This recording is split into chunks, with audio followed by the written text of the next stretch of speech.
Vamos a individualizar a las personas que ya se encuentran presentes. Señor fiscal, por favor. Buenas tardes, señoría. Buenas Fiscal tardes. Nelson Vigueras Camaño. Muchas gracias. Señor querellante. Buenos días, señor magistrado. Nelson Miranda Urrutia, por la querellante particular. Muchas gracias. Doña Lorenza, por favor, su nombre completo. Buenas tardes, señor Buenas magistrado. tardes. Lorenza Beatriz Cayuán Yebul. Muchas gracias. Doña Carolina, por favor. Buenas tardes, magistrado. Por el tardes. Instituto Nacional de Derechos Humanos, Carolina Alvear Durán.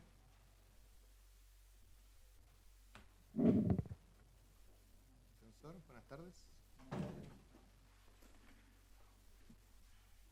Para efectos del registro. Gracias, magistrado César Ramírez Burgos, con antecedentes ya registrado en la carpeta judicial. Requeridos, por favor, nombre completo cada uno. Buenas tardes, magistrado. Cristian Guillermo Pino Seal. Buenas tardes, señor magistrado. Cristina Fernanda Segundo Sánchez. Buenas tardes, señor magistrado. Andrea Concha Fernández. Tenemos algunas solicitudes. Veo que hay muchos periodistas que están en la sala. Situaciones que ya hemos ido nosotros dilucidando a través de las muchas jornadas que hemos tenido de este juicio. Tenemos a doña Karin Hillman, del diario La Tercera, don Julio Parra, Auquín,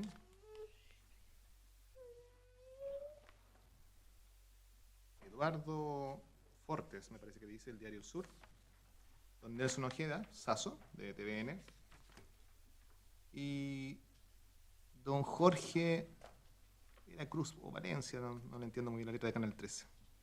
Todos piden grabar audio, tomar fotografías y de la audiencia. Señor fiscal, ¿algún inconveniente? Ningún reparo, señoría. Don Nelson, abogada. No hay inconveniente, señoría. Lo mismo señalado en su oportunidad, su señoría, que se respete lo ya indicado. Tenemos también al penquista ilustrado, que es el medio de comunicación, con doña Paula Arthur, y doña Almendra Palma, de la Universidad Católica de la Santísima Concepción. Y como ya hemos resuelto, esta es una situación que nosotros ya hemos visto anteriormente, como señalé, vamos a autorizarlos para que tomen las imágenes pertinentes sin tomar directamente la cara de los imputados. Y en especial, está presente una niña, ninguna imagen de la niña, por favor. Voy a dar lectura al veredicto. Normalmente los veredictos en los juicios simplificados, especialmente los que hago yo, son bien someros. Pero aquí acredita la complejidad del caso que nosotros hagamos algunas situaciones que este es el veredicto. Todo lo que se planteó va a ser resuelto en definitiva en la sentencia. Ciertamente el juicio que se ha llevado a efecto en las últimas semanas tiene implicancias y repercusiones que hacen que tanto su investigación como la defensa y en última instancia su resolución sea un asunto complejo, tanto desde un prisma fáctico como desde el punto de vista jurídico. Así, podemos vislumbrar como primer asomo de esta complejidad lo que implica, desde un punto de vista de la víctima, su integridad y dignidad. Y por el otro, desde el punto de vista de los requeridos, el principio de inocencia que ampara a todo acusado. Desde luego, la circunstancia de constatarse que una mujer haya tenido su hija engrillada de un tobillo, que se erigió en la práctica en un hecho indiscutido durante el juicio, remueve los sentimientos de cualquier persona que tenga una mínima conciencia del respeto de derechos humanos fundamentales, que lo lleva naturalmente a rechazar este tipo de situaciones. Con todo, el juicio que se llevó a cabo durante estos días es uno de carácter penal, con todas las normas, principios y reglas que lo regulan, constituyendo un método estricto en que una vez rendidas las pruebas y teniendo presentes sus altos estándares de convicción, llevan a la decisión de establecer o no la responsabilidad criminal de un acusado, para lo cual deberá el persecutor acreditar cada uno de los extremos de su proposición fáctica y luego ver si aquella cumple las exigencias del tipo anunciado y de ese modo hacer a los acusados o requeridos merecedores del reproche, no moral ni ético, sino que penal. Ahora bien, a la complejidad ya anunciada, por lo demás propio de todo juicio, contribuyó, según piensa este sentenciador, en primer término, a la amplitud de los hechos presentados por el Ministerio Público, pues aquellos abarcan un lapso que va desde el 13 al 14 de octubre de 2016. Esto resulta inexplicable desde un punto de vista del juicio penal, pues los tres requeridos asumieron sus funciones de custodia directa y perimetral, Pino Seals, el 14 de octubre, aproximadamente a las 8 horas, y las requeridas Segundo Sánchez y Concha Fernández alrededor de las 13 horas de ese mismo día 14 de octubre. Es por ello que una primera aproximación para el tribunal, los hechos así presentados abarcan tres ámbitos de responsabilidad, que no obstante intersectarse, no necesariamente llevan aparejado un mismo tipo de sanción, y para una adecuada resolución, ellos deben delimitarse. El primer ámbito se encuentra enmarcado en las obligaciones que debía cumplir tanto la normativa como las instrucciones dadas por las autoridades de Gendarmería, en lo relativo al tratamiento de las personas privadas de libertad que están bajo su custodia, y en el caso en concreto, a una mujer embarazada con una patología gestacional grave. El segundo ámbito lo constituye la eventual responsabilidad administrativa de los funcionarios a cargo de la custodia de doña Lorenza Cayuán, el día de los hechos, de acuerdo a sus grados, funciones y atribuciones. Finalmente, el tercer ámbito es el penal, en el cual se debe determinar si las acciones u omisiones de estos mismos funcionarios podrían, en definitiva, configurar un delito.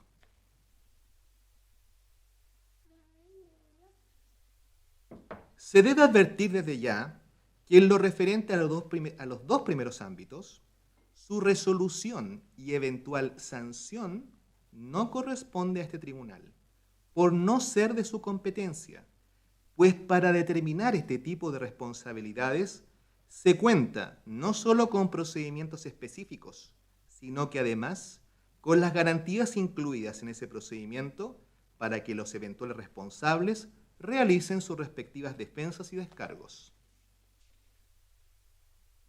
No obstante ello, y a objeto de señalar y clarificar esta vía argumental, diremos algunas apreciaciones que se ventilaron y conocieron en el juicio. Un ámbito de responsabilidad de Gendarmería. Léase Estado.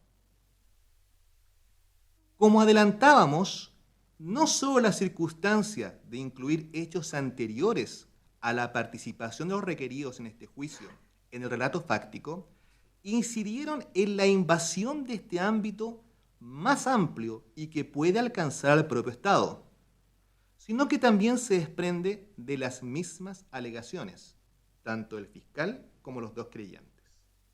A modo de ejemplo, el Ministerio Público en su alegato de apertura señaló: el grillete americano o grillete largo resulta ignominioso per se, por su peso y medidas. A este respecto, cabe recordar que aquel grillete le fue puesto a la víctima desde su traslado desde Arauco a Concepción. Que los requeridos en el juicio, como una segunda alegación, no dieron cumplimiento a normativas claras en la materia. Precisamente esa normativa vigente a la época de los hechos es que durante los traslados los grilletes debían ir puestos. Y aún más claro, indicó: desde que Gendarmería toma conocimiento de su estado de gravidez y especialmente desde que ella presenta síntomas de riesgo en su embarazo, es de esperar que los funcionarios públicos aumenten el cuidado debido, porque doña Lorenza se encontraba en la imposibilidad de decidir por sí misma las modalidades de atención y además, conforme a la Constitución política, es deber del Estado proteger la vida del que está por nacer.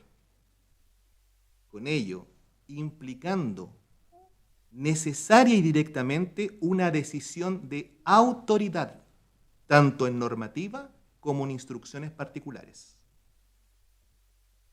Por su parte, el querellante que representa a la víctima indicó, a modo de ejemplo, en su alegato de apertura: nadie puede discutir la situación dramática que vivió Lorenza Cayuán Yebul desde el día 12 hasta el 14 en que dio luz. Añadiendo este mismo abogado que es necesario señalar que la víctima es miembro del pueblo mapuche, la cual ha vivido toda su vida al interior de una comunidad mapuche, lo que constituye otra condición que también debió ser considerada por los órganos estatales, especialmente por Gendarmería de Chile.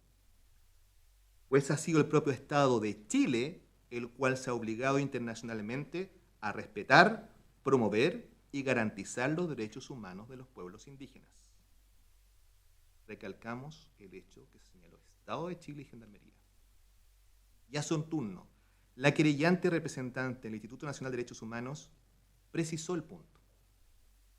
Que en este juicio, en su alegación de apertura, no tiene por objeto reconocer o determinar la vulneración de derechos sufridas por la víctima por parte de aquella institución que la tenía bajo su custodia, sino que además dicha institución tiene una especial posición de garante sobre las personas privadas de libertad. Pero no es para determinar la responsabilidad internacional del Estado, que no es la instancia, sino que para determinar la responsabilidad penal de las personas que actúan a nombre del Estado, pues éste no actúa como una entidad inmaterial, sino que representado por sus agentes. Señalando posteriormente que los imputados se apartaron del cumplimiento de la normativa internacional. Por supuesto que cabe mencionar que esta indeterminación en señalar cuáles agentes del Estado son los que incumplieron la normativa internacional abre un flanco que escapa al juicio penal, pues la misma querellante lo insinúa en sus alegaciones, añadiendo que las instrucciones de las autoridades y normativas sobre el tema pareciera, de acuerdo a la vigente, que contrarían la normativa internacional. Se debe decir que, por supuesto, adherimos en todas y cada una de aquellas normas internacionales que han sido reseñadas, tanto por el Ministerio Público y los querellantes, que son el reflejo del avance de nuestra cultura en el respeto de los derechos de toda persona, cualquiera que sea su etnia, condición o incluso, aunque a veces se olvida, de personas que estén privadas de libertad. Y por eso no podemos más que compartir lo resuelto por la excelentísima Corte Suprema a propósito del recurso de amparo interpuesto por la Defensoría Penal Pública, que evidenció que aquella normativa e instrucciones, en el caso de doña Lorenza, por sus condiciones de vulnerabilidad, daban lugar para acogerlo y de hecho provocar un cambio en la normativa. Lo que no parece razonable ni adecuado es hacer descansar el peso del cumplimiento de toda esta normativa, con lo que ello significa incluso para el Estado, en un cabo y 2 gendarmes. Así tampoco se puede soslayar, y precisamente trayendo a colación lo resuelto por la excelentísima Corte Suprema, lo referente a la vulnerabilidad en que se encontraba doña Lorenza Cayubán, es decir, una mujer embarazada, con una patología grave, como es la preeclampsia severa, y de etnia mapuche.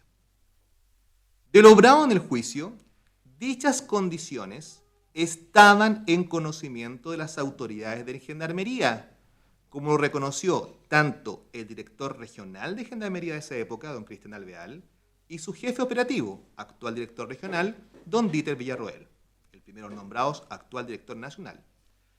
Sin embargo, ante ese conocimiento, parece que lo que más pesó al momento de proceder a su traslado fue la seguridad ante una eventual fuga.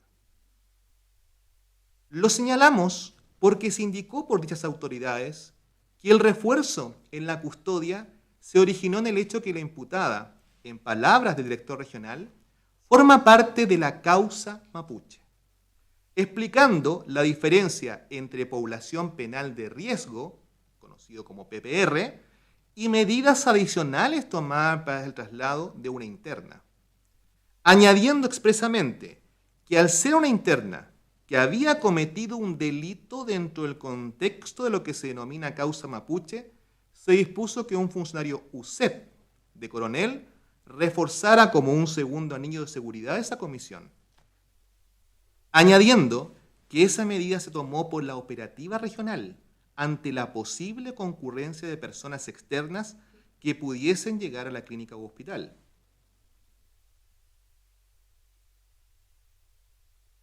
A su turno, don Dieter Villarroel señala que fue el teniente a cargo de la unidad de Arauco quien sugirió la posibilidad de reforzar el dispositivo cuando se realizó el traslado desde Arauco y cuando se decidió el mismo al traslado a Concepción, ante lo cual él, como jefe operativo, dispuso el tercer refuerzo de la UCEP. Insistimos, será otra la instancia la que se pronuncie por esta situación, pero debe señalarse que por este tribunal que lo que se dijo en el juicio por el jefe operativo de la época, justificando el refuerzo, es que Gendarmería clasifica a los internos por su vinculación al conflicto mapuche, sin especificar las razones de aquello, que pueden de hecho existir, y de ese modo entender este refuerzo. Pero lo que no parece razonable fue la necesidad de que una mujer embarazada con una patología del embarazo grave, que fue conocida por estas autoridades, fuera ingrilletada en una camilla en el traslado. Y también en la estadía en el Hospital Regional de Concepción, como se lee en los párrafos 2, 3 y 5 del requerimiento de lo que fue refrendado por testigos asistentes al juicio. Es decir, pesó más la seguridad de una fuga que la integridad de la persona. Ámbito de responsabilidad funcionaria o administrativa. Esto se apreció en las alegaciones de los querellantes y en cierto modo por la defensa, al desplegar la tesis de la negligencia en el actuar de las requeridas, las cuales se fueron a un supermercado cercano a comer. En este punto debemos mencionar dos aspectos que parecen relevantes y que llamó la atención del tribunal. Es necesario decir que en cuanto a la versión entregada por las requeridas, la gendarme Segundo y Concha, estas aparecen poco creíbles, precarias, sin sustento y rayanas en una inverosimilitud absoluta.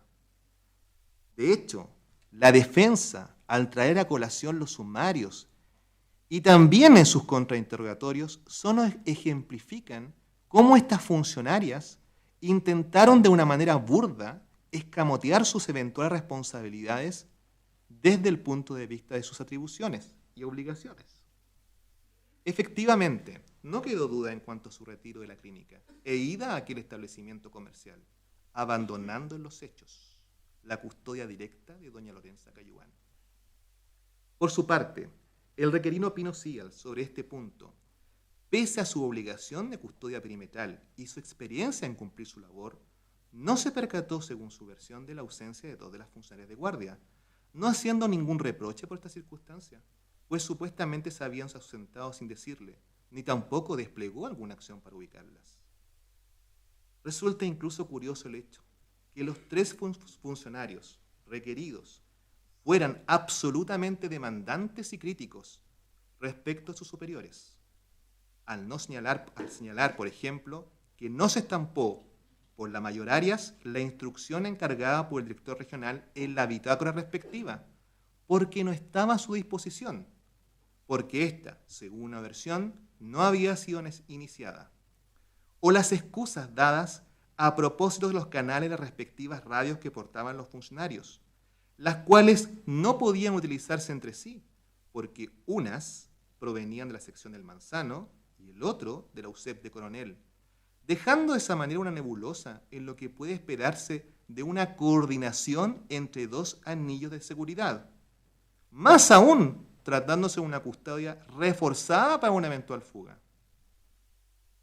Este ámbito deberá ser resuelto en el procedimiento respectivo, como es el sumario abierto y que aún no ha sido terminado. Ámbito penal. Finalmente, despejadas aquellas cuestiones, aterrizando ya en el ámbito propio de la competencia de este tribunal, que es el juicio penal, se debe referir por lo pronto a los hechos ocurridos el 14 de octubre de 2016, Pero este marco admite otra especificación, ello desde un punto de vista fáctico y luego de esto desde un punto de vista jurídico. Desde un punto de vista fáctico, se deben reducir los hechos sometidos al juicio, iniciándose estos cuando los requeridos aparecen asumiendo sus funciones de custodios. Insistimos, esto es Pino Seals alrededor de las 8 horas de ese 14 de junio y las requeridas desde aproximadamente las 13 horas de ese mismo día. Ahora, desde un punto fáctico, el delito que se imputa a los 3 requeridos es el de vejaciones injustas, que se encuentra descrito en el artículo 255 del Código Penal. Artículo que utiliza 2 vocablos, vejación e injusta. Ello porque vejación ya tiene una connotación peyorativa, pero agrega el tipo injusta, que podríamos discutir si es más bien una antijuricidad. No tenemos dudas, como lo ha señalado el fiscal y los querellantes en sus respectivas alegaciones, en el concepto de vejación. Asimismo, lo recoge el Tribunal Constitucional a propósito de un requerimiento de inaplicabilidad de esta norma en la causa Rol 2670-2014 de fecha 2 de diciembre de 2014, indicando que el núcleo de la figura es el verbo rector vejar, cuyo sentido natural y obvio es evidente y conocido en el idioma: maltratar, molestar, perseguir a alguien, perjudicarle o hacerle padecer. Careciendo de dificultad, dice el Tribunal Constitucional, su comprensión para el intérprete. Y en cuanto al segundo vocablo, esta es la expresión injusta, el Tribunal Constitucional en esta misma causa, y como lo refrendó la abogada querellante representante del Instituto Nacional de Derechos Humanos, indica que este vocablo alude a que carece de justificación normativa, debiendo apreciarse en relación al acto del servicio, y se determina por un criterio de valoración cultural propio de la función hermenéutica inherente a la jurisdicción. En ese sentido, la tesis punitiva sostenida por la Fiscalía y los querellantes se orienta en términos generales a la mantención de la medida de seguridad grilleta dentro de un establecimiento hospitalario, y en específico dentro del pabellón en el cual a doña Lorenza Caoyuán se le realizó una cesárea de urgencia, y con incumplimiento de normativa interna de Gendarmería, en lo cual asilamos este segundo concepto.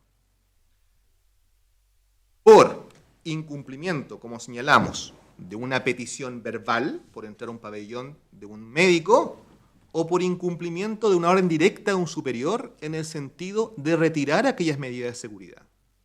Es la única manera de entenderlo, desde un punto de vista jurídico y fáctico. Pues de no ser así, el alcance punitivo pretendido se ampliaría a otros hechos y personas, o lo que es más grave, en una contradicción de los hechos enunciados por el propio fiscal, al requerir a algunos y a otros no.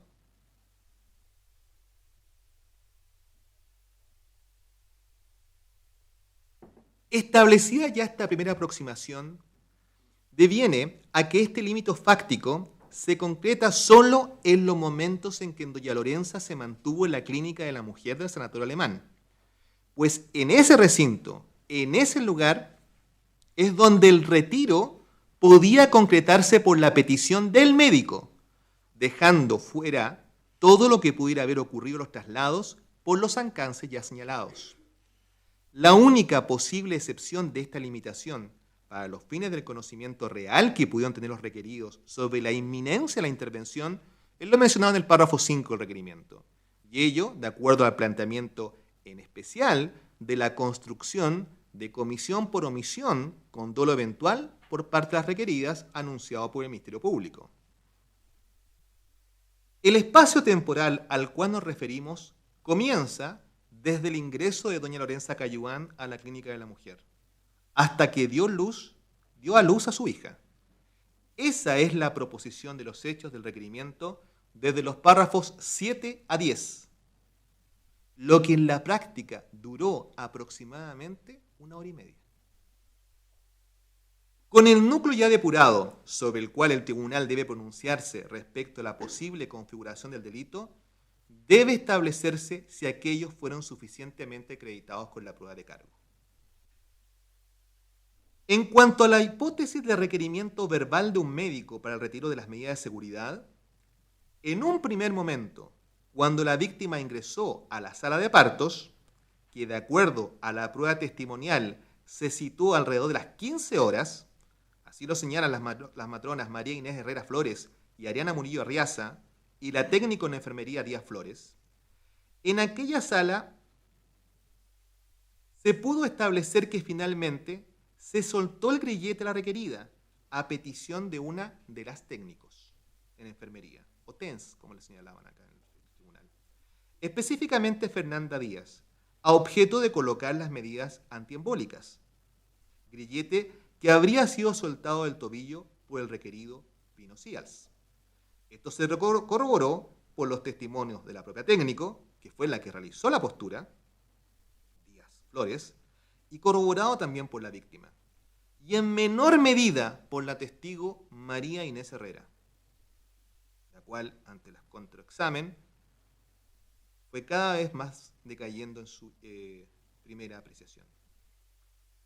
No se rindió prueba, ni tampoco se precisó en el requerimiento, párrafo 7, si hubo alguna petición de retiro de las medidas por algún médico. En un segundo momento, y ya insertos ahora en el núcleo central de la acusación, se refiere al hecho que la víctima se encuentra en el pabellón, con el grillete adosado a su tobillo, y determinar si alguno de los médicos solicitó expresamente el retiro de la medida de seguridad. Párrafo 10 de los hechos.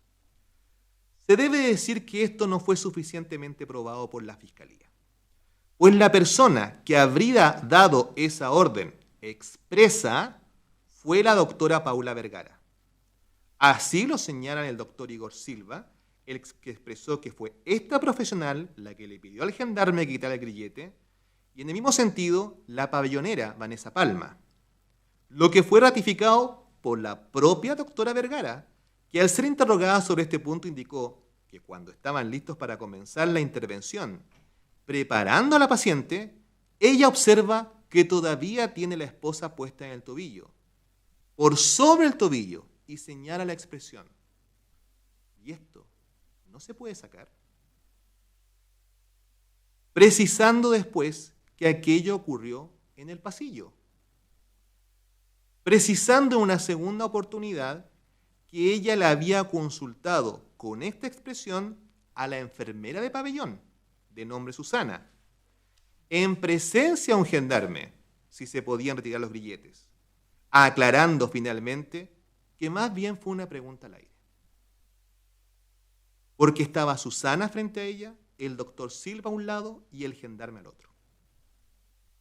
Ello no puede considerarse como una petición de retiro expresa de aquella medida por parte de la doctora, por lo cual en este punto no puede servir de base para una condena penal.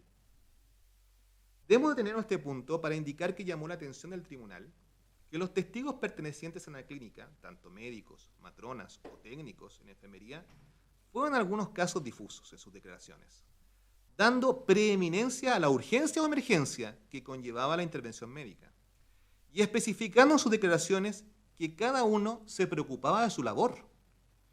Pero no obstante aquello, una persona pasó a un pabellón con un grillete adosado a su tobillo, un elemento extraño, siendo un hecho público notorio que no se permiten aros, pulseras o gargantillas ante un procedimiento médico como este.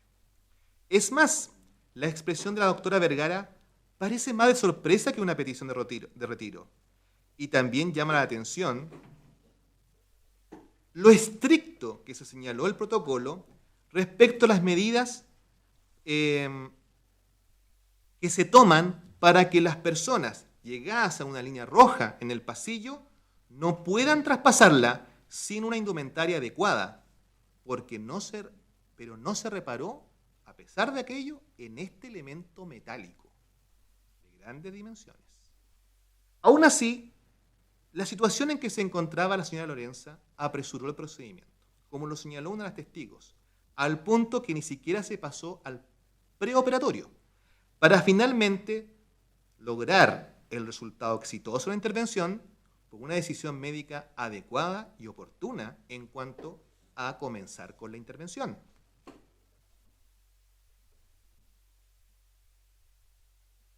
Solo a modo de dejar sentado algún hecho. No solo la salud se logra con la finalidad de lograr que la persona no fallezca o se recupere, sino que también está su integridad y su dignidad. Por supuesto que no puedo dejar de señalar también que el testimonio de la propia víctima contiene imprecisiones con el resto de la prueba, en cuanto al hecho de estar un gendarme presente en el pabellón, o mientras que se le colocaba las medias, o el grillete que le fue adosado a los 2 tobillos, o que incluso que el gendarme habría ingresado al pabellón de uniforme, lo que es con la práctica y la prueba no verificable. Pero debemos recordar que se trataba de una paciente con cifras tensionales altísimas, y tal como lo señaló la propia médico tratante, la doctora Vergara, la paciente estaba con una conciencia disminuida. Es una persona que no es capaz de mantener una conversación directa, sino que ella solo responde al estímulo. Si se le dice su nombre, ella es capaz de responder, pero tiende a la somnolencia cuando se le está hablando. Sin embargo, fue capaz de exponer en forma razonada lo que ella vivió, especialmente cuando tomó plena conciencia de cómo se realizó la intervención con un grillete en sus tobillos, lo que se vio refrendado por la perito psicóloga del Servicio Médico Legal que bajo el protocolo de Estambul la entrevistó, manteniendo siempre ese relato. Finalmente, resta pronunciarse sobre el punto que a juicio del tribunal fue el más crítico y consistente en el intento de atribuir responsabilidad a los funcionarios, que fue el conocimiento que tuvo el requerido Pino de la orden instruida por la mayor Arias a petición del director regional de retirar las medidas de seguridad y si ésta fue oportuna. En este último punto, 15:45 horas llega la mayor Arias al establecimiento y el ingreso al pabellón fue a las 16:10 horas. Parece ya casi una última medida.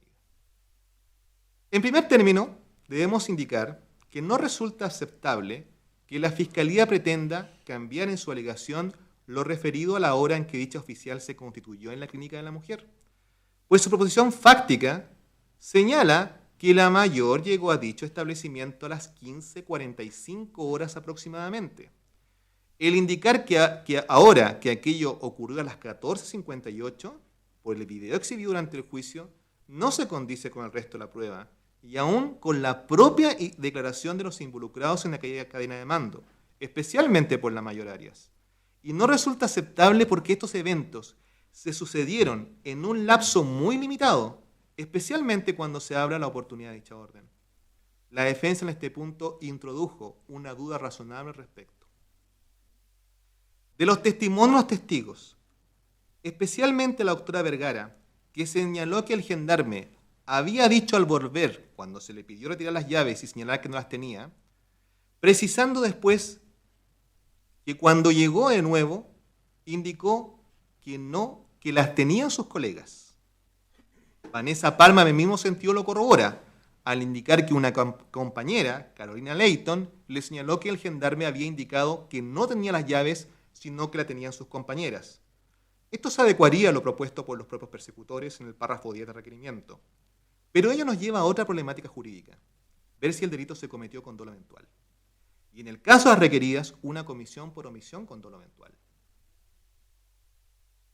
En el caso de estas últimas, el conocimiento de esa situación, al menos precisado en el párrafo 5, porque se señala cuando se trasladó desde el hospital regional al sanatorio alemán, que aquellos antecedentes del traslado fueron puestos en conocimiento del personal de gendarmería que la custodiaba, no señalándose la hora en que tales eventos sucedieron y la información que finalmente se entregó. Lo que es importante para ver qué es lo que pudieron prever las funcionarias para el caso de aceptarse el dolo eventual. Más aún, con la estructura que exige para una comisión por omisión y atribuir de esta manera responsabilidad, especialmente para una atribución por imputación objetiva del hecho, como son posición de garante, producción de un resultado y la posibilidad de evitarlo. Aún con ello, y las dificultades de aplicar aquella norma de imputación en el caso concreto, con la añadidura de la dificultad del dolo eventual y la escasa literatura en materia relacional respecto de los vejámenes injustos, de hecho, el 2 veces citado Politov en su libro señala sobre el punto. Con la actual regulación del artículo 150A del Código Penal, esta figura ha quedado completamente desplazada en lo que se refiere a los apremios ilegítimos. Y en lo referido a los vejámenes, en la medida que ellos se contemplan dentro de la aplicación de tormentos a que hace referencia esta última disposición.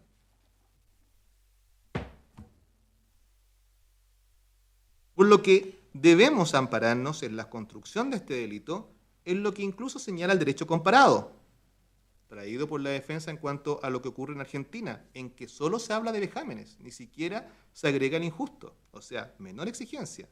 Y señala la doctrina, unánime, en la que, al menos uno de los teóricos señala, que la exigencia es de dolo directo, ya que es imposible dejar a un tercero con ningún otro propósito que no sea el que implica este tipo de dolo. Con ello, cayendo esta última situación en lo referente al dolo, y como no se apreció este dolo directo en ninguno requeridos, penalmente no es posible arribar a una sanción. Porque al incluirse estos hechos ante las altas estándares del juicio penal, se corría este riesgo.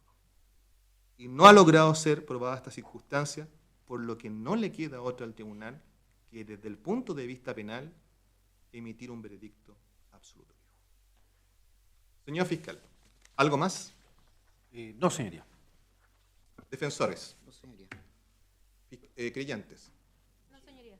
Fijamos la fecha de lectura de inmediato de la sentencia, no se resolverán todos los puntos.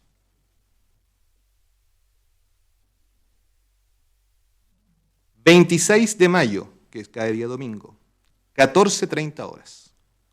26 de mayo, 14:30 horas. ¿Algo más, señor fiscal? Se entiende que la copia del audio, señoría, pedida originalmente considera la lectura del veredicto. Tiene la Para pedir la disponibilidad del veredicto una vez que acompañe el elemento de inmediato. Gracias, señoría. ¿Querellante? Sí, señoría, solicito la excusa del día 26, puede estar Desde en ya otra está región. acusado, señor Gracias. abogado. Nada más que señalar, señoría. Defensa. Muchas gracias por la atención, especialmente al público que ha mantenido un orden ejemplar en la audiencia. 13 horas 35 minutos, damos término a esta audiencia.